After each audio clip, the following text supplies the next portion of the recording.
Welcome to Edream distance education. അപ്പോൾ ഇന്ന് നമ്മുടെ ഇ-കൊമേഴ്സിലെ ബ്ലോക്ക് 3-ലെ യൂണിറ്റ് 7, അതായത് വെബ്സൈറ്റ് ഡെവലപ്മെൻറ്റിനെ കുറിച്ചിട്ടാണ് ഇന്നത്തെ ക്ലാസ്.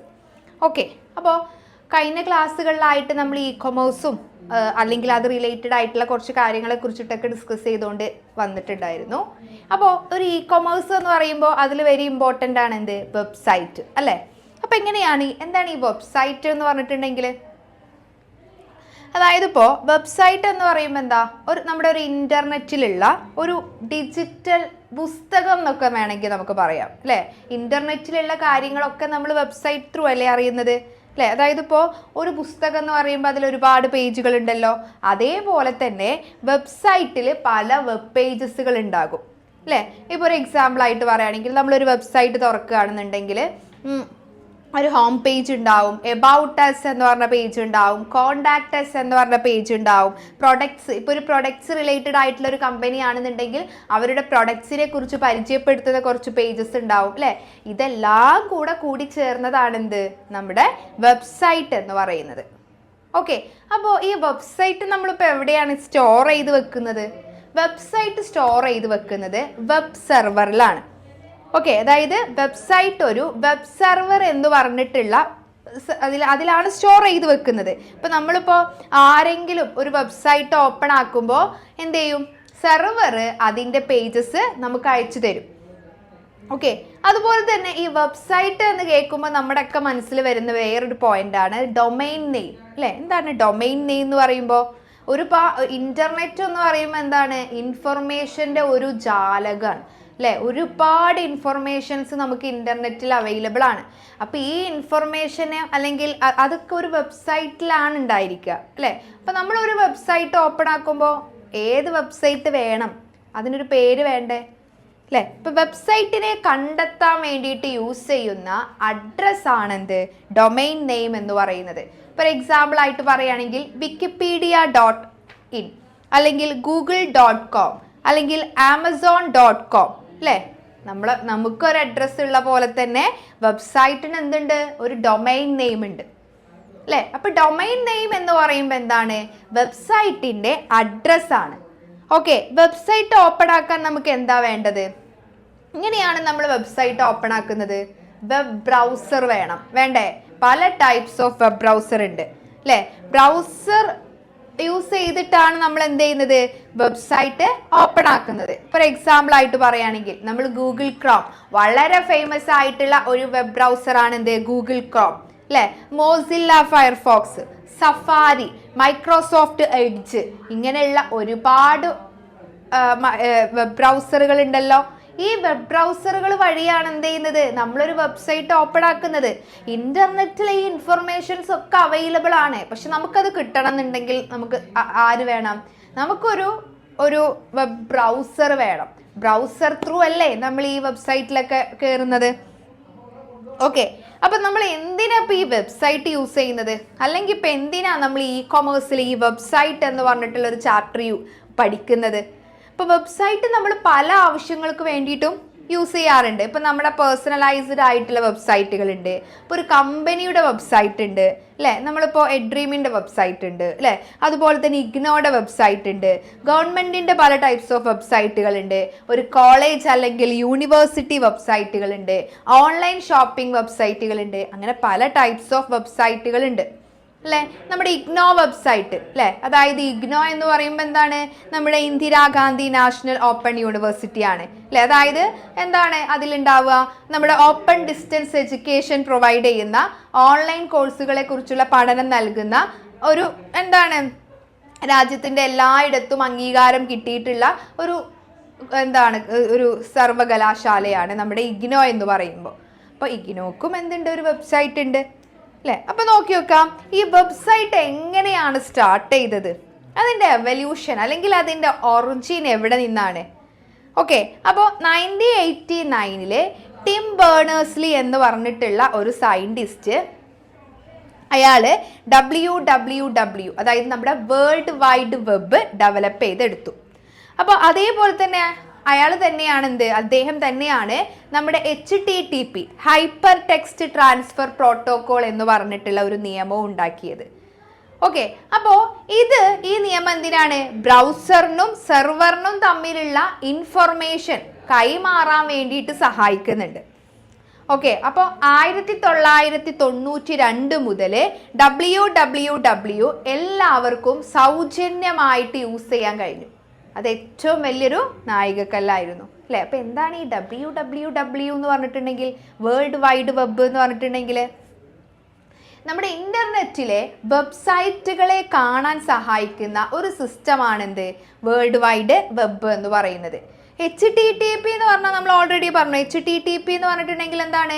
HTTP എന്നിട്ട് പറഞ്ഞിട്ടുണ്ടെങ്കിൽ ബ്രൗസറിനും സെർവറിനും തമ്മിൽ വിവരങ്ങൾ കൈമാറാൻ സഹായിക്കുന്ന നിയമങ്ങളാണ് അല്ലേ? എക്സാമ്പിൾ ആയിട്ട് പറയുകയാണെങ്കിൽ നമ്മൾ ഗൂഗിൾ ഓപ്പൺ ചെയ്യുന്നു അല്ലേ? ബ്രൗസർ സെർവറിനോട് എന്ത് പറയും? ഗൂഗിൾ പേജ് തരൂ എന്ന് ചോദിക്കുന്നു. സെർവർ പേജ് നമുക്ക് നൽകുന്നു. ബ്രൗസർ അത് നിങ്ങൾക്ക് കാണിച്ചു തരുന്നു. ഇതൊക്കെ ആരുണ്ടായിട്ടാ? HTTPയുടെ സഹായത്തോട് കൂടിയിട്ടാണ്. ഓക്കെ, ദെൻ ഇനി നമ്മൾ ഈ വെബ്സൈറ്റിന്റെ ഡെവലപ്മെന്റിനെ കുറിച്ചിട്ടാണ്. അതായത് നമ്മുടെ ഈ വെബ്സൈറ്റ് എങ്ങനെയാണ് വളർന്നത്? ഓക്കെ, അപ്പോൾ ഇവിടെ നമ്മുടെ മൊസൈക്ക് ബ്രൗസർ 1993 അതായത്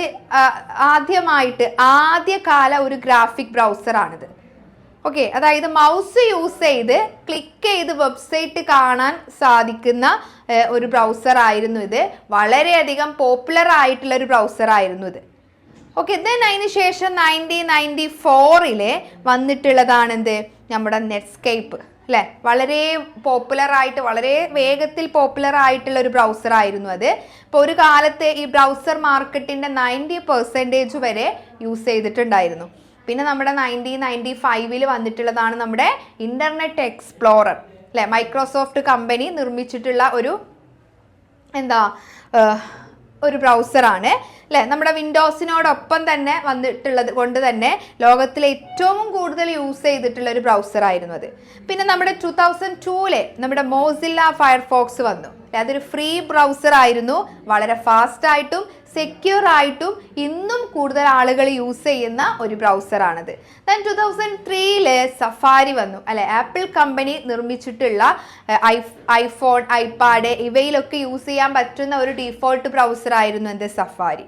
ദെൻ 2008 ഗൂഗിൾ പുറത്തിറക്കിയിട്ടുള്ള ഒരു ബ്രൗസർ ആയിരുന്നു എന്ത്? നമ്മുടെ ഗൂഗിൾ ക്രോം അല്ലെ? ഏറ്റവും വേഗത്തിലുള്ള ബ്രൗസറാണ് എന്ത്? നമ്മുടെ ഗൂഗിൾ ക്രോം. ഓക്കെ, അപ്പോൾ ഇന്ന് ഏറ്റവും കൂടുതൽ യൂസ് ചെയ്യുന്നതും എന്താണ്? നമ്മുടെ ഗൂഗിൾ ക്രോം തന്നെയാണ്. ദെൻ 2015 മൈക്രോസോഫ്റ്റ് എഡ്ജ് വന്നു. ഇന്റർനെറ്റ് എക്സ്പ്ലോററിന് പകരമായിട്ട് മൈക്രോസോഫ്റ്റ് കമ്പനി പുറത്തിറക്കിയിട്ടുള്ള ഒരു ബ്രൗസർ ആയിരുന്നു എന്ത്? Microsoft edge 2015. ഓക്കെ, അപ്പോൾ ഇങ്ങനെയാണ് നമ്മുടെ ഈ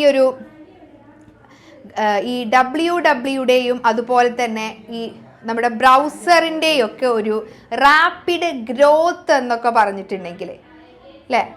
വെബ്സൈറ്റ് എങ്ങനെ വളർന്നു എന്നാണ് കേട്ടോ ഞാൻ പറഞ്ഞുകൊണ്ടിരുന്നത്. പക്ഷേ ഓക്കെ, അപ്പോൾ ദെൻ എന്താണ് ഈ വെബ്സൈറ്റിൻ്റെ വളർച്ചയ്ക്ക് ആരും കാരണമായിട്ടുണ്ട്? നമ്മുടെ WWW ഇല്ലാതെ നമുക്ക് വെബ്സൈറ്റ് പ്രവർത്തിപ്പിക്കാൻ കഴിയില്ല. ദെൻ അതുപോലെ തന്നെ എന്താണ്? ബ്രൗസർ ഇല്ലാതെ നമുക്ക് വെബ്സൈറ്റിൽ കയറാൻ കഴിയില്ല. അപ്പോൾ ഈ ഒരു വേരിയസ് സോഫ്റ്റ്വെയർ സപ്പോർട്ട് ഇന്റർനെറ്റ് ആപ്ലിക്കേഷൻസിനെ കുറിച്ചിട്ടാണ് നമ്മൾ ഇതുവരെ ഡിസ്കസ് ചെയ്തത്. Okay, thank you. ഓക്കെ, അടുത്തൊരു ഭാഗം നോക്കാം. വെബ്സൈറ്റ് യൂസേജസ് അല്ലേ? ഓക്കെ, ദെൻ നമ്മൾ പറഞ്ഞു എന്ത്? ഒരു വെബ്സൈറ്റ് എന്ന് പറഞ്ഞിട്ടുണ്ടെങ്കിൽ ഇപ്പോൾ നമ്മളിപ്പോൾ ഒരു കട അല്ലെങ്കിൽ ഒരു ഓഫീസ് പോലെയാണ്. അതായത് 24/7 തുറന്നിരിക്കുന്ന ഒരു ഓൺലൈൻ പ്ലേസ് എന്നൊക്കെ വേണമെങ്കിൽ നമുക്ക് വെബ്സൈറ്റിനെ പറയാം. ഓക്കെ, അപ്പോൾ ഈ വെബ്സൈറ്റിൻ്റെ ഒരു ഗുണങ്ങൾ എന്തൊക്കെയാണ്? നമുക്കറിയാം 24/7 ഓൺലൈൻ പ്രസൻസ് ഉണ്ട് അല്ലേ? അതായത് ഇപ്പോൾ ഒരു കടയായിട്ടുണ്ടെങ്കിൽ രാത്രി അടക്കും. പക്ഷെ വെബ്സൈറ്റ് എന്ത് ചെയ്യില്ല? അതൊരിക്കലും അടക്കില്ല അല്ലേ? രാത്രി 2 മണിക്ക് പോലും നമുക്ക് ഒരു വെബ്സൈറ്റ് തുറന്ന് അതിലുള്ള ഇൻഫർമേഷൻ നമുക്ക് എടുക്കാൻ പറ്റും. ഓക്കെ, ദെൻ ഇൻഫർമേഷൻ എക്സ്ചേഞ്ച് ആണ് അല്ലേ? അതായത് വെബ്സൈറ്റ് വഴി കമ്പനി എന്ത് ചെയ്യാറുണ്ട്? യൂസേഴ്സ് അഥവാ കസ്റ്റമേഴ്സിന് ആവശ്യമായിട്ടുള്ള എല്ലാ ഇൻഫർമേഷൻസും കൊടുക്കും. അതായത് ഇപ്പോൾ പ്രോഡക്റ്റിൻ്റെ പ്രൈസ്, ഫോട്ടോ, കോണ്ടാക്ട് നമ്പർ, ഓഫറുകൾ ഇതൊക്കെ കൊടുക്കും അല്ലേ? അതുപോലെ തന്നെ ക്രെഡിബിലിറ്റി ഇപ്പോൾ ഒരു കമ്പനിക്ക് വെബ്സൈറ്റ് ഉണ്ടെങ്കിൽ അത് ആളുകൾക്കിടയിൽ ഒരു വിശ്വാസ്യത ഉണ്ടായിരിക്കും അല്ലേ. നമ്മളിപ്പോൾ ഒരു കമ്പനിയെ കുറിച്ച് കേൾക്കുമ്പോൾ നമ്മൾ ആദ്യം അത് ഗൂഗിളിലൊന്ന് സെർച്ച് ചെയ്യും. അപ്പോൾ ഗൂഗിളിൽ അങ്ങനെ അതിനെക്കുറിച്ചൊരു വെബ്സൈറ്റ് ഇല്ല എന്ന് കാണുമ്പോൾ ഇത് അതിന് മാത്രമൊന്നും ഇല്ല, അങ്ങനെ ഒരു നെഗറ്റീവ് ഇമ്പാക്റ്റ് നമുക്ക് വരും അല്ലേ. അപ്പോൾ ഒരു കമ്പനിക്ക് വെബ്സൈറ്റ് ഉണ്ടെങ്കിൽ ആളുകൾക്ക് ആ കമ്പനിയെ വിശ്വസിക്കാൻ വളരെയധികം എളുപ്പമാണ്. ദെൻ മാർക്കറ്റ് എക്സ്പാൻഷൻ അല്ലേ, അതായത് വെബ്സൈറ്റ് ഉള്ളത് കൊണ്ട് ലോകത്തിൻ്റെ ഏത് ഭാഗത്ത് നിന്നും ആളുകളെ കമ്പനിക്ക് കണ്ടെത്താൻ പറ്റും അല്ലേ. ഇപ്പോൾ കേരളത്തിലെ ഒരു ഷോപ്പ്, അപ്പോൾ ആ ഷോപ്പിൽ നിന്ന് അമേരിക്കയിൽ താമസിക്കുന്ന ആൾക്കും വേണമെങ്കിൽ എന്ത് ചെയ്യാം, വെബ്സൈറ്റ് ത്രൂ സാധനങ്ങൾ വാങ്ങാം, അതിൻ്റെ ഇൻഫർമേഷൻസ് കളക്ട് ചെയ്യാൻ പറ്റും.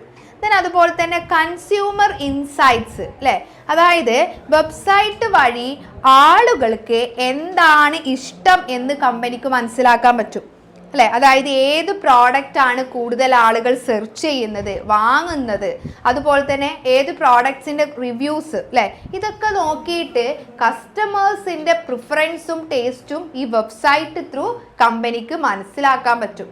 അതുപോലെ തന്നെ അഡ്വർടൈസിങ് അല്ലേ, വെബ്സൈറ്റ് യൂസ് ചെയ്തിട്ട് ഓൺലൈൻ പരസ്യങ്ങൾ നമുക്ക് ചെയ്യാൻ പറ്റും. അതുപോലെ തന്നെ കോമ്പറ്റീറ്റേഴ്സ് ഓൺലൈൻ അല്ലേ, അതായത് മറ്റ് കമ്പനികൾക്ക് വെബ്സൈറ്റ് ഉണ്ടെങ്കിൽ നമുക്കൊരു വേണം അല്ലേ, ഇല്ലെങ്കിൽ നമുക്കത് എന്താണ്, ഒരു നെഗറ്റീവാണ്.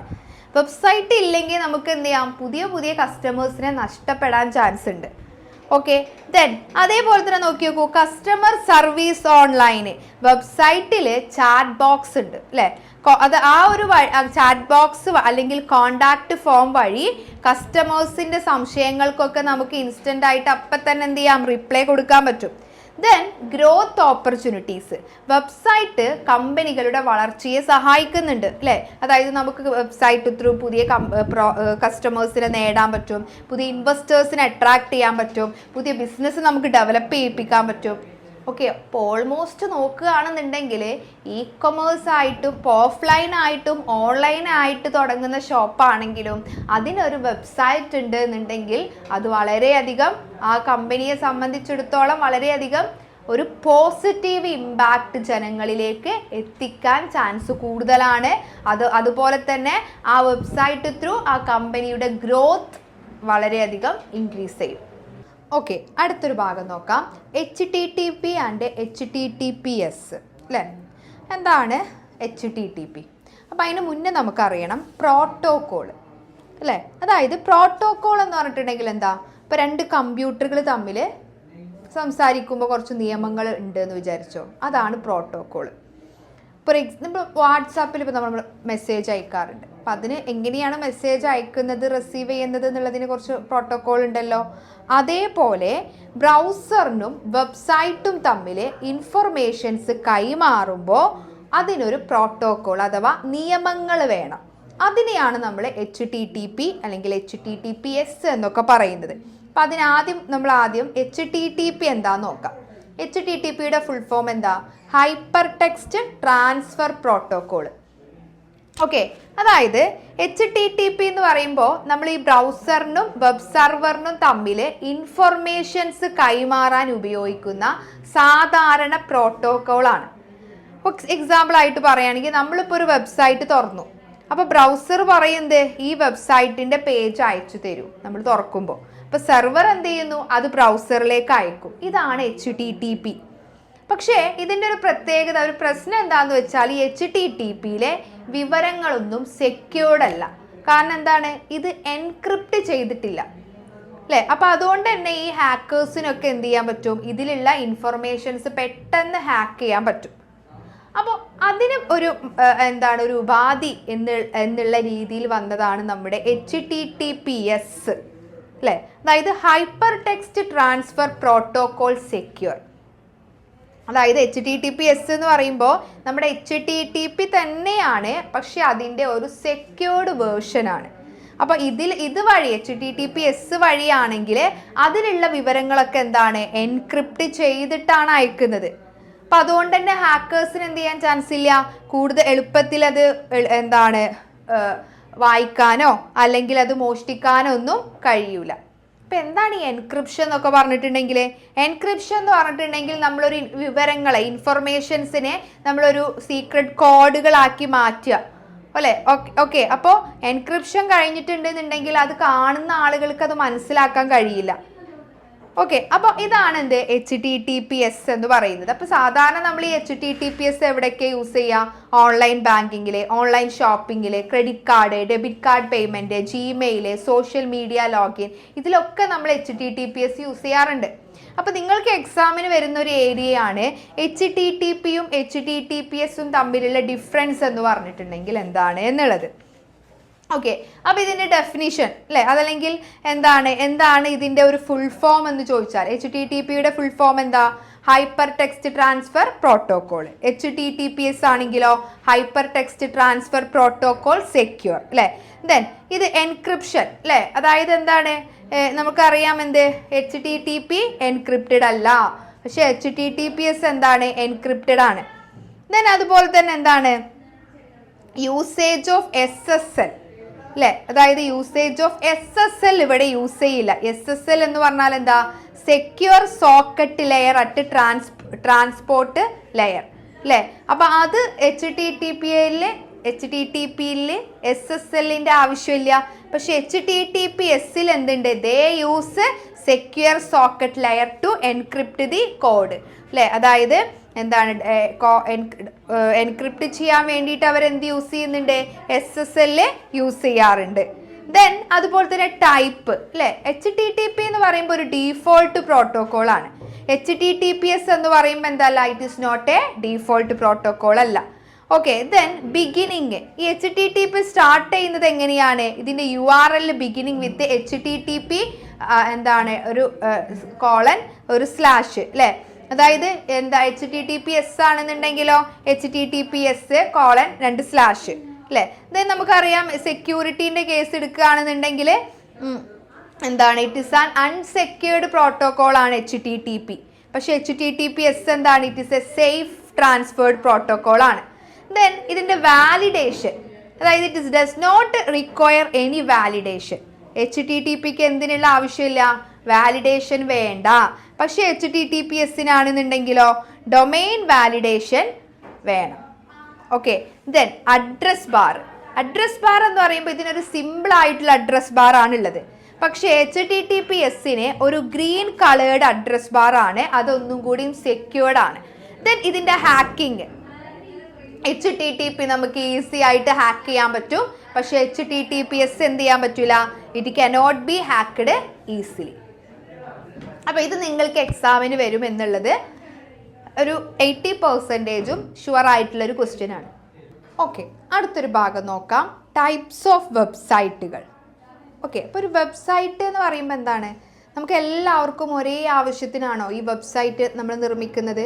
അല്ല. ഇപ്പം നമ്മളൊരു ഹോസ്പിറ്റൽ എടുക്കുകയാണെങ്കിൽ, ഒരു കട എടുക്കുകയാണെങ്കിൽ, ഒരു കോളേജ് എടുക്കുകയാണെങ്കിൽ, ഇവർക്കൊക്കെ വെബ്സൈറ്റ് ഉണ്ട്. പക്ഷെ ഇവരെല്ലാവരും ഒരൊറ്റ പർപ്പസിന് വേണ്ടിയിട്ടാണോ ഇത് യൂസ് ചെയ്യുന്നത്?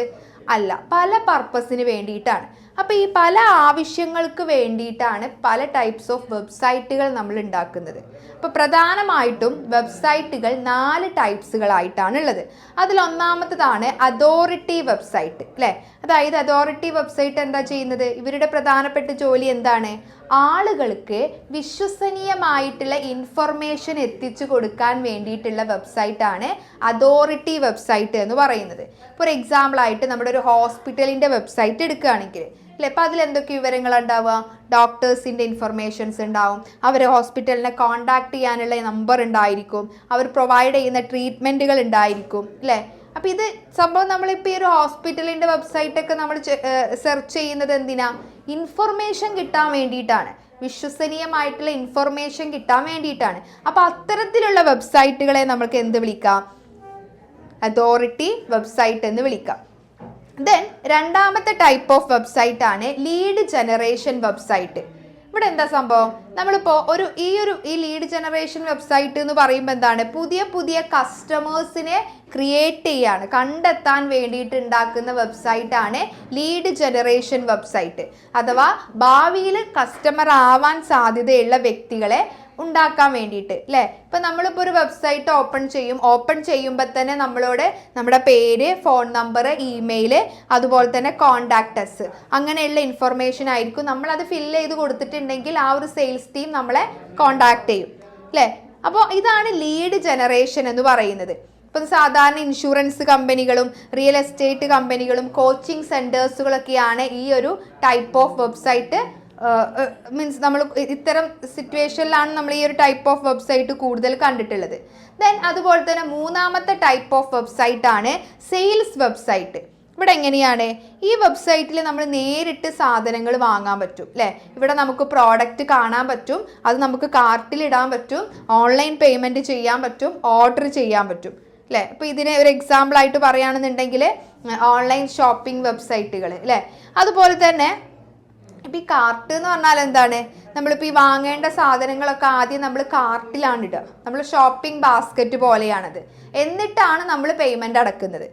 ഓക്കെ, ദെൻ യൂട്ടിലിറ്റി വെബ്സൈറ്റ് ഉണ്ട്. നാലാമത്തെ ഒരു ടൈപ്പ് ഓഫ് വെബ്സൈറ്റ് ആണ് യൂട്ടിലിറ്റി വെബ്സൈറ്റ് അല്ലേ. അപ്പോൾ ഈ ഒരു ടൈപ്പ് ഓഫ് വെബ്സൈറ്റ് എന്താ ചെയ്യുന്നത്? ഇവർ സാധനങ്ങൾ വിൽക്കുകയല്ല ചെയ്യുന്നത്, കുറച്ച് ടൈപ്പ് ഓഫ് സർവീസ് കൊടുക്കുകയാണ് ചെയ്യുന്നത്. ഇപ്പം നമ്മൾ ഫേസ്ബുക്ക്, അതൊരു ടൈപ്പ് ഓഫ് വെബ്സൈറ്റ് ആണ്. നമ്മുടെ ജിമെയിൽ ഒരു ടൈപ്പ് ഓഫ് വെബ്സൈറ്റ് ആണ്. ഗൂഗിൾ ഡ്രൈവ്, ഗൂഗിൾ മാപ്പ്, ഈ ഒരു വെബ്സൈറ്റുകളൊക്കെ നമുക്ക് എന്താ നൽകുന്നത്? യൂട്ടിലിറ്റി സർവീസുകൾ പ്രൊവൈഡ് ചെയ്യുന്നതാണ് അല്ലേ. അപ്പോൾ ഇത്തരത്തിൽ യൂട്ടിലിറ്റി സർവീസുകൾ പ്രൊവൈഡ് ചെയ്യുന്ന വെബ്സൈറ്റിനെയാണ് എന്ത് വിളിക്കുന്നത്? യൂട്ടിലിറ്റി വെബ്സൈറ്റ് എന്ന് വിളിക്കുന്നത്. ഓക്കെ, അടുത്തൊരു ഭാഗം നോക്കാം. വെബ്സൈറ്റ് ഡെവലപ്മെന്റ് അല്ലെ. Development of website. നമ്മൾ എങ്ങനെയാണ് ഒരു വെബ്സൈറ്റ് ഡെവലപ്പ് ചെയ്തെടുക്കുന്നത്? ഓക്കെ, അപ്പോൾ അത് അടങ്ങിയിട്ടുള്ള ഒരു പ്രോസസ്സ്, ഒരു പ്രൊസീജിയേഴ്സ് ഉണ്ട് അല്ലെ. ഇപ്പം നമ്മളിപ്പോൾ ഒരു വീട് പണിയാണെന്നുണ്ടെങ്കിൽ അതിനൊരുപാട് പ്രോസസ്സ് ഉണ്ടാവില്ലേ? അതുപോലെ തന്നെ ഒരു വെബ്സൈറ്റും നമ്മൾ എങ്ങനെയാണ് ഓരോ സ്റ്റെപ്പ് ബൈ സ്റ്റെപ്പ് ആയിട്ടാണ് ഡെവലപ്പ് ചെയ്തെടുക്കുന്നത്. അപ്പോൾ ഈ വെബ്സൈറ്റ് ഡെവലപ്മെൻറ്റുമായി ബന്ധപ്പെട്ട് 7 സ്റ്റെപ്സുകളാണ് നമുക്ക് പഠിക്കാനുള്ളത്. അതിൽ ഒന്നാമത്തെ സ്റ്റെപ്പാണ് ഇന്നോവേറ്റീവ് റിക്വയർമെൻറ്റ് അല്ലേ. എന്താണ് നമ്മുടെ ആവശ്യം? എന്തിനാണ് നമ്മൾ വെബ്സൈറ്റ് ഉണ്ടാക്കുന്നത്? അതാണ് ഒന്നാമത്തെ സ്റ്റെപ്പ് അല്ലേ. അതായത് ഇപ്പോൾ നമ്മളിപ്പോൾ ഒരു വെബ്സൈറ്റ് ഡെവലപ്പ് ചെയ്യുന്ന ഒരാളുടെ അടുത്ത് പോയിട്ട് ക്ലയൻറ്റ്, അതായത് വെബ്സൈറ്റ് ആവശ്യമുള്ള വ്യക്തി അയാളോട് പറയാണ്, എനിക്ക് ഇതിനൊക്കെയാണ്, അതായത് എന്താണ് ഞാൻ ഈ വെബ്സൈറ്റ് ഉണ്ടാക്കുന്നതിന് എന്താണ് ഞാൻ ഉദ്ദേശിക്കുന്നത്, എൻ്റെ ഐഡിയാസ്, എൻ്റെ നിർദ്ദേശങ്ങളൊക്കെ ഞാൻ ആ വെബ്സൈറ്റ് ഡെവലപ്പറിനോട് പറയും. ഇപ്പോൾ ഒരു എക്സാമ്പിളായിട്ട് പറയുകയാണെങ്കിൽ, ഇപ്പോൾ ഒരു ബേക്കറി ഓണർ ആണെങ്കിൽ അയാളുടെ കേക്ക് ഓർഡർ ചെയ്യാൻ കഴിയുന്ന ഒരു വെബ്സൈറ്റ് അയാൾക്ക് വേണം അല്ലേ. അപ്പോൾ ഡെവലപ്പർ ചോദിക്കും, ലോഗോ വേണോ, അതുപോലെ തന്നെ ഓൺലൈൻ പേയ്മെൻറ്റ് ചെയ്യാനുള്ള സിസ്റ്റം വേണോ, ഡെലിവറി വേണോ, ബഡ്ജറ്റ് എത്രയാണ്, അങ്ങനെയുള്ള കാര്യങ്ങളൊക്കെ ചോദിക്കും അല്ലേ. അതുപോലെ തന്നെ ഇപ്പം ഇവിടെ നമ്മൾ ഇൻപുട്ട് എന്ന് പറയുമ്പോൾ, ഈ ഒരു സ്റ്റേജിലെ ഇൻപുട്ട് എന്ന് പറയുമ്പോൾ ക്ലയൻറ്റിൻ്റെ ആവശ്യങ്ങളാണ് അല്ലേ. ക്ലയൻറ്റിൻ്റെ ആവശ്യങ്ങൾ, ക്ലയൻറ്റ് എത്രയാണ് ബഡ്ജറ്റ് ഉദ്ദേശിക്കുന്നത്, അതിൻ്റെ ഡിസ്കഷൻസ് ഒക്കെയാണ്. ഇതിൻ്റെ ഔട്ട്പുട്ട് എന്ന് പറയുമ്പോൾ ഇത് കേട്ടിട്ട്, ക്ലയൻറ്റിൻ്റെ ആവശ്യങ്ങളൊക്കെ കേട്ടിട്ട് ഡെവലപ്പർ എന്ത് ചെയ്യും? പ്രൊജക്റ്റ് പ്ലാൻ ചെയ്യും, അതിൻ്റെ കോസ്റ്റ് എസ്റ്റിമേറ്റ് ചെയ്യും, ടീം റിക്വയർമെൻറ്റ്സ് നോക്കും, അതുപോലെ തന്നെ ക്ലയൻറ്റ് അപ്രൂവൽ ഇത് നേടും. ഓക്കെ, അപ്പോൾ ആദ്യം ക്ലയൻറ്റിന് എന്താണ് വേണ്ടത് എന്നാണ് നമ്മളൊരു വെബ്സൈറ്റ് ഡെവലപ്മെൻറ്റിൽ ഫസ്റ്റ് ചെയ്യേണ്ട സ്റ്റെപ്പ്. ദെൻ ഇനി രണ്ടാമത്തെ സ്റ്റെപ്പ് എന്താണ്? ഇൻഫർമേഷൻ ഗ്യാതറിങ് അല്ലേ. ഈ ഒരു ഘട്ടത്തിൽ എന്താ ചെയ്യുന്നത്? വെബ്സൈറ്റിനെ കുറിച്ചുള്ള എല്ലാ ഇൻഫർമേഷൻസും കളക്ട് ചെയ്യും അല്ലേ. ഇപ്പോൾ ഡെവലപ്പർ ഇവിടെ ഇൻഫർമേഷൻ കളക്ട് ചെയ്യുമ്പോൾ ഡെവലപ്പർ മനസ്സിലാക്കേണ്ട കാര്യം, വെബ്സൈറ്റ് എന്തിനാണ് യൂസ് ചെയ്യുന്നത് എന്ന് കറക്റ്റായിട്ട് അയാൾക്ക് അറിയണം. ദെൻ ആരാണ് ഇത് ഉപയോഗിക്കുന്നത്, എന്ത് വിവരങ്ങളാണ് ഈ വെബ്സൈറ്റ് ത്രൂ നൽകുന്നത് അല്ലേ. ഇപ്പോൾ ഒരു സ്കൂൾ വെബ്സൈറ്റ് ആണെങ്കിൽ അതിൻ്റെ admission fees, teachers, gallery, contacts ഇതൊക്കെ ചേർക്കേണ്ടി വരും. ഓക്കെ, അപ്പോൾ ഇവിടെ ഔട്ട്പുട്ട് എന്ന് പറയുമ്പോൾ എന്തൊക്കെയാണ്? അതായത് വെബ്സൈറ്റ് റിക്വയർമെൻറ്റ്സ് ഡോക്യുമെൻ്റ് തയ്യാറാക്കുക. ഓക്കെ, അപ്പോൾ ഇൻപുട്ട് എന്ന് പറയുമ്പോൾ reports from clients and documentation from business analyst അല്ലേ. അതായത് ക്ലയൻറ്റ് കൊടുത്തിട്ടുള്ള വിവരങ്ങൾക്കൊക്കെ അനുസരിച്ച് അതിനനുസരിച്ചുള്ള ഒരു കംപ്ലീറ്റ് റിപ്പോർട്ട് ആര് തയ്യാറാക്കും? ഈ ഡെവലപ്പർ തയ്യാറാക്കും. ദെൻ അതിന് ശേഷം മൂന്നാമത്തെ സ്റ്റെപ്പ്? പ്ലാനിങ് അല്ലേ? വെബ്സൈറ്റ് എങ്ങനെയായിരിക്കണം എന്ന് പ്ലാൻ ചെയ്യണം. അപ്പം അതിൽ home page, contact us, about us, products, ഇതൊക്കെ ഏത് പേജിൽ എവിടെ വരണം എന്നൊക്കെ തീരുമാനിക്കുന്നത് ഈ ഒരു സ്റ്റേജിലാണ്. ഓക്കെ, അപ്പോൾ ഇവിടെ ഇതിനെ നമുക്ക് നോക്കി നോക്കൂ, നമ്മളൊരു വീടിൻ്റെ പ്ലാൻ പോലെ ഇതിനെ നമുക്കൊരു സൈറ്റ് മാപ്പ് എന്നൊക്കെ പറയാം, അല്ലേ? അപ്പോൾ ഇവിടെ ഈ എന്താണ് ഇൻപുട്ട് എന്ന് പറയുമ്പോൾ എന്താണ്, ഒരു ഫൈനൽ പ്രൊജക്റ്റ് ഡോക്യുമെന്റേഷൻ കൊടുത്തതിൻ്റെ അടിസ്ഥാനത്തിൽ ഡെവലപ്പർ എന്ത് ചെയ്യും, ആ ഒരു വെബ്സൈറ്റിൻ്റെ ഒരു പ്ലാന്, അല്ലേ, ഒരു മാപ്പ് അയാൾ തയ്യാറാക്കി തരും. ഒരു പ്രോട്ടോടൈപ്പ് സൈറ്റ് മാപ്പ് അയാൾ തയ്യാറാക്കി തരും. അതിന് ശേഷം എന്താ ചെയ്യുന്നത്, വെബ്സൈറ്റ് ഡിസൈൻ ചെയ്യും, അല്ലേ? ഇവിടെയാണ് വെബ്സൈറ്റിൻ്റെ ബ്യൂട്ടി ആക്കുന്ന ഒരു സ്റ്റേജ് എന്ന് പറയുന്നത്. അതായത് ഇതിൽ logo, colours, images, font, layout, buttons ഇതൊക്കെ ചേർക്കും. ഇപ്പം നമ്മളിപ്പോൾ ഈ ആമസോണിൻ്റെ ഒക്കെ വെബ്സൈറ്റ് കണ്ടിട്ടില്ലേ, അതുപോലെ ഇതാണ് ഈ ഡിസൈൻ സ്റ്റേജ് എന്ന് പറയുന്നത്. ഓക്കെ, അതിന് ശേഷം നമ്മൾ എന്ത് ചെയ്യും, വെബ്സൈറ്റ് ഡെവലപ്പ് ചെയ്യും. അപ്പോൾ ഇതാണ് ഏറ്റവും ഇമ്പോർട്ടൻ്റ് ആയിട്ടുള്ള ഘട്ടം. അതായത് ഡിസൈൻ ചെയ്ത കാര്യങ്ങൾ എന്ത് ചെയ്യാണ്, യഥാർത്ഥമാക്കുകയാണ്, അല്ലേ? അപ്പോൾ അതിലൂടെ കോഡിങ്, ഡാറ്റാബേസ്, ലോഗിന്, രജിസ്ട്രേഷൻ, പേയ്മെൻറ്റ് സിസ്റ്റം ഇതൊക്കെ ആഡ് ചെയ്തുകൊണ്ട് നമ്മൾ HTML, CSS, ജാവാസ്ക്രിപ്റ്റ് പോലെയുള്ള ലാംഗ്വേജ് ഒക്കെ യൂസ് ചെയ്തിട്ട് എന്ത് ചെയ്യും, ഒരു വെബ്സൈറ്റ് നമ്മൾ ഡെവലപ്പ് ചെയ്തെടുക്കും. അതിന് ശേഷം എന്താ ചെയ്യുക, ഡെവലപ്പ് ചെയ്തെടുത്തു, ഇത് നമ്മളിന്ന് ടെസ്റ്റ് ചെയ്ത് നോക്കണ്ടേ, അല്ലേ? അതായത് കറക്റ്റായിട്ട് ഈ വെബ്സൈറ്റ് പ്രവർത്തിക്കുന്നുണ്ടോ എന്ന് പരിശോധിക്കണം. അതായത് ആ വെബ്സൈറ്റിലുള്ള എല്ലാ ബട്ടൺസും ആക്റ്റീവ് ആവുന്നുണ്ടോ, ഇമേജസ് കാണാൻ പറ്റുന്നുണ്ടോ, പേയ്മെൻ്റ് ഒക്കെ കറക്റ്റായിട്ട് ചെയ്യാൻ പറ്റുന്നുണ്ടോ, ആപ്പ് തുറക്കാൻ പറ്റുന്നുണ്ടോ, വെബ്സൈറ്റ് തുറക്കാൻ പറ്റുന്നുണ്ടോ, മൊബൈലിൽ ഓപ്പൺ ആക്കാൻ പറ്റുന്നുണ്ടോ, എന്തെങ്കിലും എറേഴ്സ് ഉണ്ടോ. ഓക്കെ, അപ്പോൾ ഇത് ഇങ്ങനെ ഒരു എറർ ഫ്രീ ആയിട്ടുള്ള ഒരു വെബ്സൈറ്റ് ഉണ്ടാക്കിയെടുക്കുക എന്നുള്ളതാണ് ഈ ടെസ്റ്റ് ചെയ്യുന്നത് കൊണ്ടുള്ള ലക്ഷ്യം. അതിന് ശേഷം എന്താ ചെയ്യുന്നത്, ടെസ്റ്റിംഗ് കഴിഞ്ഞു, ദെൻ മെയിൻ്റനൻസ്. ഓക്കെ, മെയിൻ്റനൻസ് എന്താണ്, വെബ്സൈറ്റ് ലോഞ്ച് ചെയ്തതിന് ശേഷവും ഇത് നമ്മളിങ്ങനെ അപ്ഡേറ്റഡ് ആക്കിക്കൊണ്ടേയിരിക്കണം. പുതിയ ഇൻഫർമേഷൻസ് ചേർക്കണം, പഴയ ഇൻഫർമേഷൻസ് നമ്മൾ മാറ്റണം, ബഗ്സുകളൊക്കെ എന്തെങ്കിലും ഉണ്ടെങ്കിൽ നമ്മൾ കറക്റ്റ് ആക്കണം, സെക്യൂരിറ്റി അപ്ഡേഷൻ നടത്തണം. ഓക്കെ, അപ്പോൾ ഇങ്ങനെയാണ് നമ്മളൊരു വെബ്സൈറ്റ് ഡെവലപ്പ് ചെയ്യുക. അപ്പോൾ ഒരു വെബ്സൈറ്റ് ഡെവലപ്പ് ചെയ്യുന്നതിൻ്റെ 7 സ്റ്റെപ്സുകളാണ് ഇപ്പോൾ നമ്മൾ ഡിസ്കസ് ചെയ്തത്. ഓക്കെ, അടുത്തൊരു ഭാഗം നോക്കാം, ingredients required for website development. അപ്പോൾ നമ്മളൊരു വെബ്സൈറ്റ് ഡെവലപ്പ് ചെയ്യാൻ നമുക്ക് ആവശ്യമായിട്ടുള്ള കുറച്ച് കാര്യങ്ങൾ, ഇൻഗ്രീഡിയൻസ് എന്തൊക്കെയാണ് നോക്കാം, അല്ലേ? ഇപ്പോൾ ഒരു നല്ലൊരു വെബ്സൈറ്റ് ഉണ്ടാക്കാൻ നമുക്ക് അത് റിലേറ്റഡ് ആയിട്ടുള്ള കോഡിങ് മാത്രം പോരാ, വേറെ എന്തും കൂടെ വേണം. നമ്മളിപ്പോൾ ചില കുറച്ച് കാര്യങ്ങളും കൂടെ വേണം. അപ്പോൾ അതെന്തൊക്കെയാണെന്നാണ് ഇവിടെ പറയുന്നത്, അല്ലേ? അതിൽ ഒന്നാമതാണ് ക്ലീൻ നാവിഗേഷൻ. ഓക്കെ, അതായത് നമ്മളിപ്പോൾ ഒരു വെബ്സൈറ്റിൽ ഒരു പേജിൽ നിന്ന് മറ്റൊരു പേജിലേക്ക് നമുക്ക് എളുപ്പത്തിൽ പോകാൻ പറ്റണം, അല്ലേ?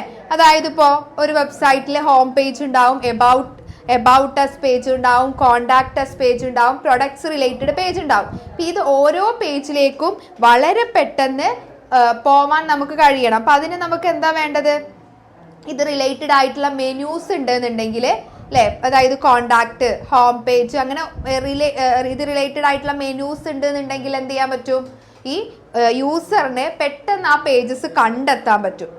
മെനു ഇല്ല എങ്കിൽ എന്ത് ചെയ്യുക, ആളുകൾക്ക് ഇത് പെട്ടെന്ന് കണ്ടെത്താൻ കഴിയില്ല. സോ നമ്മൾ വെബ്സൈറ്റ് ഉണ്ടാക്കുമ്പോൾ അത് യൂസ് ചെയ്യുന്ന യൂസറിന് വളരെ ഈസി ആയിട്ട് ഹാൻഡിൽ ചെയ്യാൻ പറ്റുന്ന രീതിയിലായിരിക്കണം ഉണ്ടാക്കേണ്ടത്. ദെൻ അതുപോലെ തന്നെ ബ്യൂട്ടിഫുൾ ടിപ്പോഗ്രഫി, അല്ലേ? അതായത് ഇപ്പോൾ എന്താണ്, നമ്മളിപ്പോൾ ഈ വെബ്സൈറ്റിലെ നമ്മുടെ ഫോണ്ടിൻ്റെ സൈസ്, കളറ്, ലൈൻ സ്പേസിങ് ഇതൊക്കെ ചേർത്തിട്ട് വളരെ ക്ലീൻ ആൻഡ് നീറ്റ് ആയിട്ടുള്ള, വളരെ ബ്യൂട്ടിഫുൾ ആയിട്ടുള്ള രീതിയിലായിരിക്കണം നമ്മൾ വെബ്സൈറ്റുകൾ തയ്യാറാക്കേണ്ടത്. ഇപ്പോൾ നമ്മളിപ്പോൾ ഈ ചെറിയ ചെറിയ ലെറ്റേഴ്സൊക്കെ ആണെന്നുണ്ടെങ്കിൽ ചിലപ്പോൾ വായിക്കുന്ന ആൾക്ക് ബുദ്ധിമുട്ടാവും വായിക്കാൻ, അല്ലേ? അപ്പം നമുക്ക് വായിക്കാൻ എളുപ്പമുള്ള ഫോണ്ട് യൂസ് ചെയ്തിട്ടുണ്ടെങ്കിൽ വെബ്സൈറ്റ് ഒന്നും കൂടി ബ്യൂട്ടിഫുൾ ആവും. ദെൻ വൈറ്റ് സ്പേസ്, അല്ലേ? അതായത് ഇപ്പോൾ വെബ്സൈറ്റിൽ ടെക്സ്റ്റുകളും അതേപോലെ തന്നെ ഇമേജസിൻ്റെ ഇടയിലൊക്കെ നമ്മൾ എന്ത് ചെയ്യണം, അതിനാവശ്യമായിട്ടുള്ള സ്പേസ്, അല്ലേ, അത് നൽകണം. അല്ലെ. ഇപ്പം നമ്മളിപ്പോൾ എന്താണ് ഒരു സ്പേസ് ഒന്നും ഇടാതെ വളരെയധികം കൂട്ടി അങ്ങനെയൊക്കെയാണ് ഇടുന്നത് എങ്കിൽ അതൊരു കാണാനൊരു വൃത്തി ഉണ്ടാവില്ല. അപ്പം സ്പേസ് ഉണ്ടെങ്കിലാണ് ആ വെബ്സൈറ്റ് ഒന്നും കൂടിയും ബ്യൂട്ടിഫുൾ ആവുള്ളൂ. ദെൻ അതുപോലെ തന്നെ അടുത്തതാണ് ലോജിക്കൽ ലേ ഔട്ട് അല്ലേ. അതായത് വെബ്സൈറ്റിലെ ഇൻഫർമേഷൻസ് വളരെ ക്രമത്തിൽ വളരെ ഒരു ഓർഡറിലായിരിക്കണം ഉണ്ടായിരിക്കേണ്ടത്. അതായത് ഇപ്പോൾ ആദ്യം home page, products, payment, contact അങ്ങനെ ഒരു ക്രമമായിട്ടുള്ള രീതിയിലായിരിക്കണം നമ്മൾ കൊടുക്കേണ്ടത്. നമുക്ക് തോന്നിയ പോലെ കൊടുത്തിട്ടുണ്ടെങ്കിൽ അത് നോക്കുന്ന ആളുകൾക്ക് കൺഫ്യൂഷൻ വരും. ദെൻ അതുപോലെ തന്നെ ഡിസൈൻ വിത്ത് എ പർപ്പസ് അല്ലേ. അതായത് വെബ്സൈറ്റിലുള്ള ഓരോ ഭാഗത്തിനും ഓരോ ഉദ്ദേശങ്ങൾ ഉണ്ടായിരിക്കണം. നമ്മൾ അനാവശ്യ കാര്യങ്ങൾ ഒഴിവാക്കണം. ഇപ്പം നമ്മളൊരു കോളേജ് വെബ്സൈറ്റിൽ അഡ്മിഷൻ, കോഴ്സ്, ഫീസ്, കോണ്ടാക്ട്സ് ഇത് മതി അല്ലേ. അതിലിപ്പോൾ നമ്മൾ കുറച്ച് ഗെയിംസും ഫണ്ണി വീഡിയോസൊക്കെ ചേർക്കേണ്ട ആവശ്യം നമുക്കുണ്ടോ? ഇല്ല. അപ്പോൾ ആവശ്യമുള്ള കാര്യങ്ങൾ മാത്രം കൊടുത്തിട്ടായിരിക്കണം വെബ്സൈറ്റ് ഡെവലപ്പ് ചെയ്യേണ്ടത്. ദെൻ അതുപോലെ തന്നെ സ്പീഡ് നോക്കണം അല്ലേ. എന്താണ് സ്പീഡ് എന്ന് പറയുമ്പോൾ വെബ്സൈറ്റ് നമുക്ക് പെട്ടെന്ന് ഓപ്പൺ ആക്കാൻ പറ്റണം അല്ലേ. ഒരു വെബ്സൈറ്റ് തുറക്കാൻ നമുക്ക് എന്ത് ചെയ്യും, ഒരു 30 സെക്കൻഡ് ഒക്കെ കൂടുതൽ എടുത്തിട്ടുണ്ടെന്നുണ്ടെങ്കിൽ ആളുകൾക്ക് മടുക്കും. പെട്ടെന്ന് അവരെന്ത് ചെയ്യും, അത് ഓപ്പൺ ചെയ്യാതെ പോകും അല്ലേ. അതായത് 2 അല്ലെങ്കിൽ 1 സെക്കൻഡിൻ്റെ ഉള്ളിൽ 2 സെക്കൻഡിൻ്റെ ഉള്ളിൽ അത് ഓപ്പൺ ആക്കാൻ പറ്റണം. അതായത് ഫാസ്റ്റ് വെബ്സൈറ്റ് ആയിരിക്കണം. ദെൻ അതുപോലെ തന്നെ എന്തായിരിക്കണം, ഡീറ്റെയിൽഡ് ആയിട്ടുള്ള ഇൻഫർമേഷൻ ആ വെബ്സൈറ്റിൽ ഉണ്ടായിരിക്കണം അല്ലേ. പ്രൊഡക്റ്റിൻ്റെ name, price, features, warranty, contact അങ്ങനെയുള്ള ഡീറ്റെയിൽ ആയിട്ടുള്ള ഇൻഫർമേഷൻ അതിൽ ഉണ്ടായിരിക്കണം. ഓക്കെ. ദെൻ അതുപോലെ തന്നെ മൾട്ടിപ്പിൾ ഫീഡ്ബാക്ക് ചാനൽ അല്ലേ. അതായത് ഈ യൂസറിന് വെബ്സൈറ്റുമായി പല രീതിയിൽ കോണ്ടാക്ട് ചെയ്യാൻ കഴിയണം അല്ലേ. Phone number, email, live chat, social media, contact form, ഇങ്ങനെയുള്ള ഫീഡ്ബാക്ക് ചാനൽസുകൾ, മൾട്ടിപ്പിൾ ഫീഡ്ബാക്ക് ചാനൽസുകൾ ഉണ്ട് എന്നുണ്ടെങ്കിൽ യൂസറിന് എളുപ്പത്തിൽ എന്ത് ചെയ്യാൻ പറ്റും, അവർക്ക് ആവശ്യമായിട്ടുള്ള സഹായങ്ങൾ കിട്ടും. അപ്പോൾ ഇത്രയും കാര്യങ്ങളാണ് ഒരു വെബ്സൈറ്റ് ഡെവലപ്പ് ചെയ്യുമ്പോൾ നമ്മൾ ശ്രദ്ധിക്കേണ്ട കുറച്ച് പോയിന്റ്സ് എന്ന് പറയുന്നത്. ഓക്കെ. ദെൻ അതുപോലെ തന്നെ വേറൊരു പോയിന്റ് ആണ് നമ്മുടെ വെബ്സൈറ്റ് ഹോസ്റ്റിംഗ് അല്ലേ. എന്താണ് വെബ്സൈറ്റ് ഹോസ്റ്റിംഗ് എന്ന് പറഞ്ഞിട്ടുണ്ടെങ്കിൽ നമ്മളിപ്പോൾ ഒരു വെബ്സൈറ്റ് ഉണ്ടാക്കിയാൽ മാത്രം മതിയോ, അത് ഇന്റർനെറ്റിൽ കാണും കൂടെ വേണം അല്ലേ. അപ്പം ആ വെബ്സൈറ്റിൻ്റെ എല്ലാ ഫയൽസും, അതായത് HTML, ഇമേജസ്, വീഡിയോസ്, ഡാറ്റാബേസ് എന്ത് ചെയ്യണം, അത് നമ്മൾ കണ്ടാൽ മാത്രം പോരാ. അത് നമ്മൾ എന്ത് ചെയ്യണം, ഒരു സ്ട്രോങ് ആയിട്ടുള്ള സെർവറിൽ കമ്പ്യൂട്ടറിൽ സ്റ്റോർ ചെയ്ത് വെച്ചെങ്കിൽ മാത്രമാണ് നമുക്കത് കാണുകയുള്ളൂ. ഓക്കെ. അപ്പോൾ ഈ ഹോസ്റ്റിംഗ് എന്ന് പറഞ്ഞിട്ടുണ്ടെങ്കിൽ എന്താ, നമ്മൾ ഈ സെർവറിൽ വെബ്സൈറ്റ് സൂക്ഷിക്കുന്ന ആ ഒരു സർവീസിനെയാണ് നമ്മൾ വെബ്സൈറ്റ് ഹോസ്റ്റിംഗ് എന്ന് പറയുന്നത്. ഓക്കെ. ദെൻ അപ്പോൾ ഈ വെബ്സൈറ്റ് ഹോസ്റ്റിംഗ് എങ്ങനെയാണ് പ്രവർത്തിക്കുന്നത്? ഇപ്പം നമ്മൾ ഈ വെബ്സൈറ്റ് ഡെവലപ്പർ വെബ്സൈറ്റ് തയ്യാറാക്കും അല്ലേ. എന്നിട്ട് എന്ത് ചെയ്യും, ഒരു ഹോസ്റ്റിംഗ് കമ്പനി ഉണ്ടായിരിക്കും. അപ്പോൾ അത് എന്ത് ചെയ്യുക ചെയ്യുന്നത്, ആ വെബ്സൈറ്റിൻ്റെ ഫയൽസുകൾ സെർവറിൽ സ്റ്റോർ ചെയ്ത് വെക്കും. ദെൻ യൂസർ ബ്രൗസറിൽ ഡൊമൈൻ നെയിം ടൈപ്പ് ചെയ്യുമ്പോൾ ബ്രൗസർ സെർവറിലേക്ക് റിക്വസ്റ്റ് അയക്കും അല്ലേ. അപ്പോൾ സെർവർ എന്ത് ചെയ്യുന്നു, ഈ വെബ്സൈറ്റ് ഫയൽസ് ബ്രൗസറിലേക്ക് അത് സെൻഡ് ചെയ്യും. അപ്പം എന്ത് ചെയ്യും, യൂസറിന് ആ വെബ്സൈറ്റ് കാണാൻ പറ്റും. അപ്പം നിങ്ങൾ ഓർക്കേണ്ട ഒരു കാര്യം എന്താണെന്ന് വെച്ചാൽ ഇവിടെ ഹോസ്റ്റിംഗ് ഇല്ലെങ്കിൽ വെബ്സൈറ്റ് ഇന്റർനെറ്റിൽ കാണാൻ കഴിയൂല. ഓക്കെ. അപ്പോൾ പല ടൈപ്സ് ഓഫ് ഹോസ്റ്റിംഗ് കമ്പനീസ് ഉണ്ട് അല്ലെങ്കിൽ ഹോസ്റ്റിംഗ് ഉണ്ട്. ഓക്കെ. ഏതൊക്കെയാണെന്ന് നോക്കി നോക്കുക. അതായത് ഒരു സെർവർ പല വെബ്സൈറ്റുകളും ചേർന്നിട്ടാണ് യൂസ് ചെയ്യുന്നത്. അതായത് ഒരു സെർവറിൽ പല വെബ്സൈറ്റുകളും ഉണ്ടാവും അല്ലേ. ഇപ്പോൾ നോക്കിയാൽ ഒരു വലിയൊരു ഫ്ലാറ്റിൽ പല ഫാമിലീസ് താമസിക്കാറില്ലേ, അതേപോലെ തന്നെ ഒരു സെർവറിൽ പല വെബ്സൈറ്റുകൾ ഉണ്ടായിരിക്കും. അപ്പോൾ ഇങ്ങനെ പല വെബ്സൈറ്റുകൾ ഉണ്ടായാലുള്ള ഗുണം എന്താണ്, നമുക്ക് ചിലവ് കുറക്കാം അല്ലേ. സ്റ്റാർട്ടിങ് ആയിട്ടുള്ളവർക്കൊക്കെ വളരെയധികം നല്ലതാണിത്.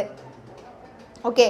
പക്ഷേ ഇങ്ങനെ ഒരു സെർവറിൽ തന്നെ പല വെബ്സൈറ്റ് വരുമ്പോൾ അതിന് കുറച്ച് ലിമിറ്റേഷൻസും ഉണ്ട്. ഇപ്പോൾ ഒരാളുടെ വെബ്സൈറ്റിൽ ട്രാഫിക് കൂടിയിട്ടുണ്ട് എന്നുണ്ടെങ്കിൽ, അതായത് ട്രാഫിക് മീൻസ് സെർച്ച് ചെയ്യുന്നവരുടെ അല്ലെങ്കിൽ ആ വെബ്സൈറ്റിലേക്ക് കയറുന്നവരുടെ എണ്ണം കൂടിയിട്ടുണ്ട് എന്നുണ്ടെങ്കിൽ മറ്റുള്ളവരുടെ വെബ്സൈറ്റിൻ്റെ സ്പീഡും അത് കുറയും. ഓക്കെ.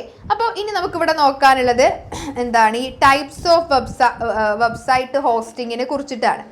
ഓക്കെ. അപ്പോൾ ഇതിന് മുന്നേ നമുക്കൊരു കാര്യം കൂടെ പറയാനുണ്ട്. എന്താണ് ഈ ഒരു ഓക്കെ ഇതിൽ ഒന്നാമത്തെ ഒരു ടൈപ്പാണ് ഷെയർഡ് ഹോസ്റ്റിംഗ്, അതുപോലെ തന്നെ VPS, അതുപോലെ തന്നെ dedicated server hosting, cloud hosting, managed hosting, colocation web hosting, clustered hosting, grid hosting, അങ്ങനെ പല ടൈപ്സ് ഓഫ് ഹോസ്റ്റിംഗ് ഉണ്ട്. അപ്പം അതിൽ നമുക്ക് എന്താണ്, അതിൽ ഒന്നാമത്തെ ടൈപ്പ് ഓഫ് ഹോസ്റ്റിംഗ് ആണ് എന്ത്, ഷെയർഡ് ഹോസ്റ്റിംഗ്. നമ്മൾ ഓൾറെഡി പറഞ്ഞു കഴിഞ്ഞു അല്ലേ. അതായത് ഒരു സെർവറിൽ പല വെബ്സൈറ്റുകളും ചേർന്നിട്ട് പ്രവർത്തിക്കുക. അപ്പം അതിൻ്റെ ഗുണം ദോഷങ്ങളും നമ്മൾ ഓൾറെഡി പറഞ്ഞു കഴിഞ്ഞു. ദെൻ അടുത്ത നോക്കി നോക്കുക, അടുത്തൊരു ടൈപ്പാണ് VPS hosting, virtual private server അല്ലേ. ഇവിടെ എങ്ങനെയാണെന്ന് വെച്ചാൽ ഇവിടെ ഒരേ സെർവർ ആണെങ്കിലും ഓരോ വെബ്സൈറ്റിനും സ്വന്തം പ്രൈവറ്റ് പാർട്ടുകളായിട്ട് കിട്ടും അല്ലേ. ഇപ്പം നമ്മളിപ്പോൾ ഒരു നമ്മൾ നേരത്തെ എക്സാമ്പിൾ പറഞ്ഞ പോലെ തന്നെ ഇപ്പോൾ ഒരു അപ്പാർട്ട്മെൻറ്റിൽ ഒരു ഫാമിലിക്ക് സ്വന്തമായിട്ടൊരു ഫ്ലാറ്റ് കിട്ടുക എന്ന് പറഞ്ഞ പോലെ തന്നെ ഒരു സെർവറിൽ പല വെബ്സൈറ്റുകൾ ഉണ്ടായിരിക്കും, പക്ഷെ ഓരോ വെബ്സൈറ്റിനും പ്രത്യേകം പ്രൈവറ്റ് പാർട്ട് കിട്ടും. അപ്പോൾ ഇതിൻ്റെ ഗുണം എന്താണ്, സ്പീഡ് കൂടും അല്ലേ, കൂടുതൽ കൺട്രോൾ കിട്ടും, കൂടുതൽ സ്റ്റോറേജ് കിട്ടും അല്ലേ. അപ്പോൾ ഇത് ഷെയർഡ് ഹോസ്റ്റിങ്ങിനേക്കാളും ഒന്നും കൂടി നല്ലത് ഈ വെർച്വൽ പ്രൈവറ്റ് സെർവർ ഹോസ്റ്റിംഗ് ആണ്. ദെൻ അതുപോലെ തന്നെ ഡെഡിക്കേറ്റഡ് സെർവർ ഹോസ്റ്റിംഗ് ഉണ്ട്. അതായത് ഒരു മുഴുവൻ സെർവറിനും ഒരു വെബ്സൈറ്റ് മാത്രം ഉപയോഗിക്കും. നമ്മളിപ്പോൾ പറയില്ലേ, ഇപ്പോൾ അതായത് ഒരു വെബ്സൈറ്റ് ഒരു മൊത്തം സെർവർ യൂസ് ചെയ്യാം. ഇപ്പം നമ്മളിപ്പോൾ നമ്മുടെ വീട്, നമ്മുടെ ആവശ്യങ്ങൾക്ക് വേണ്ടിയിട്ട് നമ്മൾ മാത്രമല്ലേ അവിടെ താമസിക്കുന്നത്, അതേപോലെ തന്നെ ഒരു വെബ്സൈറ്റ് ഒരു സെർവർ മൊത്തം യൂസ് ചെയ്യാം. അപ്പോൾ അവിടെ അതിൻ്റെ ഗുണം എന്തായിരിക്കും, നമുക്ക് ഫുൾ കൺട്രോൾ കിട്ടും, വളരെ ഫാസ്റ്റ് ആയിരിക്കും, ഹൈലി സെക്യൂർഡ് ആയിരിക്കും അല്ലേ. പക്ഷേ ദോഷം എന്താണ്, ഇതിന് വളരെയധികം ചെലവ് കൂടുതലാണ്. ദെൻ അതുപോലെ തന്നെ ക്ലൗഡ് ഹോസ്റ്റിംഗ് ഉണ്ട് അല്ലേ. ഇതൊരു സെർവർ അല്ല അല്ലേ. അതായത് പല സെർവറും ചേർന്നാണ് എന്ത് ചെയ്യുന്നത്, വെബ്സൈറ്റ് പ്രവർത്തിക്കുന്നത്. ഇപ്പോൾ ഒരു എക്സാമ്പിൾ ആയിട്ട് പറയുകയാണെങ്കിൽ ഇപ്പോൾ ഒരു ജനറേറ്റർ തകരാറായിട്ടുണ്ടെങ്കിൽ നമ്മൾ മറ്റൊന്ന് പ്രവർത്തിക്കും പോലെ ഉള്ളതാണ് എന്ത്, ഈ ക്ലൗഡ് ഹോസ്റ്റിംഗ് എന്ന് പറയുന്നത്. അപ്പോൾ ഇവിടെ എന്താണ്, ഈ വെബ്സൈറ്റ് ഡൗൺ ആകാൻ സാധ്യത വളരെ കൂടുതലാണ്. അപ്പോൾ നമുക്ക് ആവശ്യത്തിന് റിസോഴ്സസ് നമുക്ക് വേണമെങ്കിൽ കൂട്ടാം. അതുപോലെ തന്നെ ഈ ഉപയോഗിക്കുന്നതിനനുസരിച്ച് മാത്രം നമുക്ക് പൈസ നൽകിയാൽ മതി. അങ്ങനെയുള്ള കുറച്ച് ഗുണങ്ങളുണ്ട്. ദെൻ അതുപോലെ തന്നെ അടുത്തതാണ് ഈ മാനേജ്ഡ് ഹോസ്റ്റിംഗ് അല്ലേ. ഇവിടെ എന്താ ചെയ്യുന്നത്, ഈ സെർവർ ഹോസ്റ്റിംഗ് കമ്പനി തന്നെ നോക്കും അല്ലേ. യൂസർ വെബ്സൈറ്റ് മാത്രം നോക്കിയാൽ മതി. ഇപ്പം നമ്മളിപ്പോൾ ഈ വാടക വീട്ടിലൊക്കെ നിൽക്കുന്ന പോലെയല്ലേ, അതിൻ്റെ മെയിൻ്റനൻസ് ഓണർ ചെയ്യുന്നത് പോലെ സെർവർ എന്ത് ചെയ്യും, നമുക്ക് സെർവർ ഹോസ്റ്റിംഗ് കമ്പനി നോക്കും. ആൻഡ് നമ്മൾ വെബ്സൈറ്റിൻ്റെ കാര്യം മാത്രം നോക്കിയാൽ മതി.